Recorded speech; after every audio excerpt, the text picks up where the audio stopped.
The corridors of the palace shimmered with a faint, iridescent glow, reflecting off the polished floors of the alien architecture. I had never seen anything like it. Towers that bent at impossible angles, ceilings that seemed to float in defiance of gravity, and walls alive with the soft pulse of bioluminescent veins. Yet despite the grandeur, there was something unsettling in the air, a tension that made my human heart race. I was here not as a visitor, but as a reluctant envoy.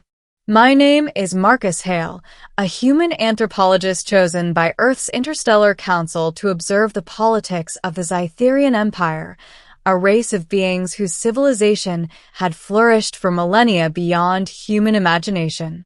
I never imagined that diplomacy would require me to spend weeks inside the palace of the Scythian queen, let alone bring me face-to-face with someone who would turn my life upside down.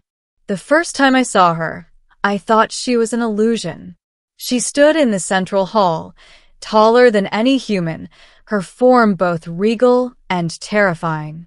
Her skin shimmered like molten silver, and her eyes glowed with the colors of distant galaxies. The crown atop her head was not merely ornamental. It seemed to radiate authority, bending light around it like a miniature star. She was Queen Eloria.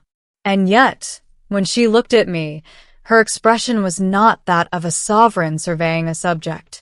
There was curiosity, almost timid, flickering behind her otherworldly gaze.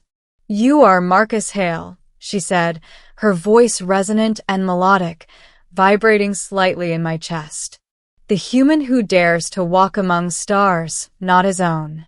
Yes," I stammered, trying not to appear as terrified as I felt. "I am here as an observer. I mean no intrusion into your affairs."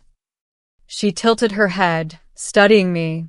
"Observation is dangerous. Understanding is dangerous. Yet you're here. Why?" "I want to learn, and perhaps to understand your people. Your empire," I replied carefully. Diplomacy had never been my forte, and here I was, negotiating the eyes of a living galaxy. Eloria moved closer, and I noticed how the air around her seemed to hum, as though the palace itself recognized her presence.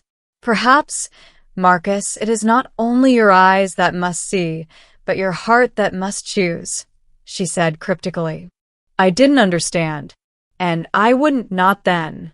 The following weeks were a mixture of awe and fear. The palace operated like a living organism. Doors opened when approached. Hallways shifted subtly, guiding or diverting as if it had intent. Eloria did not just rule her empire. She was it. Every pulse and movement a reflection of her mind. And yet, in private moments, she was unexpectedly human in ways I did not anticipate. One evening, I found myself in the palace gardens, a biomechanical wonder where flora glowed faintly and streams of liquid crystal ran through stone channels.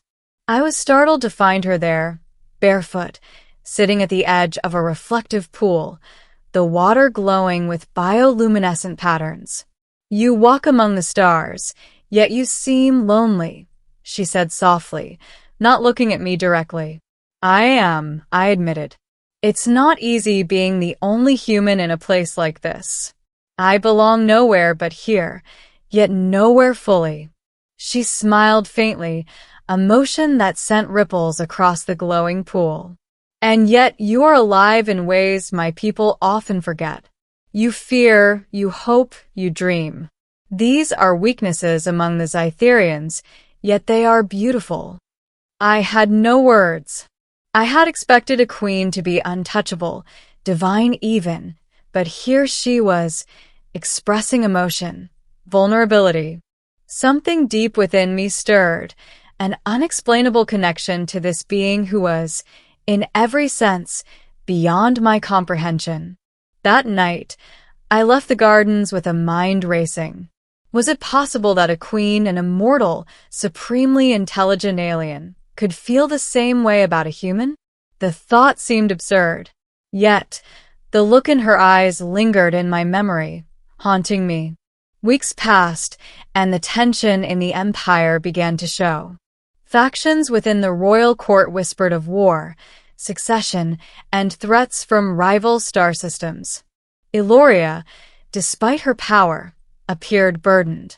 In private, she confided in me, sharing not strategy, but fears, dreams, and regrets. "I am expected to marry," she said one evening, the glow of the palace reflecting off her metallic hair. "To unite two powerful empires through alliance. It is my duty. My heart is not considered." I felt my chest tighten. I had known the political reality of her life, yet hearing it voiced made it painfully tangible. "And your heart, what does it choose?" I asked, almost afraid to hear the answer. She looked at me directly then, her glowing eyes locking onto mine. "Perhaps it has already chosen." Those words haunted me. In that instant, I understood the impossible position we were in. She was a queen, a being of unimaginable responsibility and authority. I was human, fragile, and utterly ordinary. And yet she had chosen me. The court learned of our growing closeness. Whispered rumors became loud accusations. Advisors warned of scandal. Emissaries from allied systems questioned her judgment. Eloria, however, remained resolute. "I cannot marry for politics, Marcus. My empire, yes, it expects obedience, but my people, they deserve a ruler who is true to herself," she said, pacing in her chambers. "I've spent centuries observing, calculating, manipulating, yet I have never allowed my heart to guide me. Perhaps now I must." I reached for her hand, a tentative human gesture, yet she did not pull away. "Whatever you decide," I said, "I will stand with you, not as a subject, not as a diplomat, but as someone who loves you." The words were dangerous. Every Scytherian knew that a human could never be fully accepted as a consort. Yet she smiled, a brief, radiant expression. The day of the ceremonial declaration arrived. The throne room was a marvel, light bending in impossible arcs, courtiers floating above the floor, emissaries from countless star systems observing. Eloria ascended the steps to the throne, her form casting a silver glow across the hall. I followed, my heart pounding in my human chest. There was a moment of silence, a universe holding its breath, before she spoke. "My people," she began, her voice resonating across the chamber. "I am Queen Eloria. I have ruled for centuries guided by duty, law, and reason. Yet in the quiet moments, I have discovered that even a queen may listen to her heart. And my heart has chosen." She turned toward me, and the hall seemed to exhale. "I choose Marcus Hale." Gasps echoed across the throne room. Some courtiers looked horrified, others seemed relieved, almost envious of the courage she displayed. A human, standing next to a Scytherian queen, an unimaginable reality. The high priest of the empire, a towering figure with eyes like molten gold, stepped forward. "Is this your will, your majesty?" he asked. "I will not betray it," she replied firmly. "The future of this empire does not lie in empty rituals, but in honesty, in courage, in the choice of the heart." With a gesture, she extended her hand toward me. I took it, and the chamber seemed to shimmer brighter, as if the very walls recognized the power of choice and love over convention. The days that followed were a mixture of celebration and tension. Eloria's people struggled with the new reality, a human consort to the Scytherian queen. Yet slowly, they began to see the changes in her demeanor. Decisions were tempered with empathy, the court's intrigues lessened, and alliances that had once teetered on the brink of war found new harmony. Love, it seemed, had a power even older than politics. Eloria and I spent time exploring her world together, from the bioluminescent forests to the floating cities above her home world. I learned to speak their language more fluently. She learned to laugh at human idiosyncrasies. Our bond grew not from necessity or duty, but from something far rarer: choice. Years passed. We celebrated the union not just of two beings, but of two ways of life. She remained queen, commanding respect and awe, while I found purpose and belonging as her partner. Not a diplomat, not an envoy, but a man loved by a queen. One evening, as we watched twin suns set over the crystalline mountains of her home world, Eloria turned to me. "Marcus, do you know what makes me happiest?" "What?" I asked, brushing her silver hair back from her glowing face. "That I can be both queen and human with you. That the heart, even in beings who seem immortal and untouchable, may still choose love."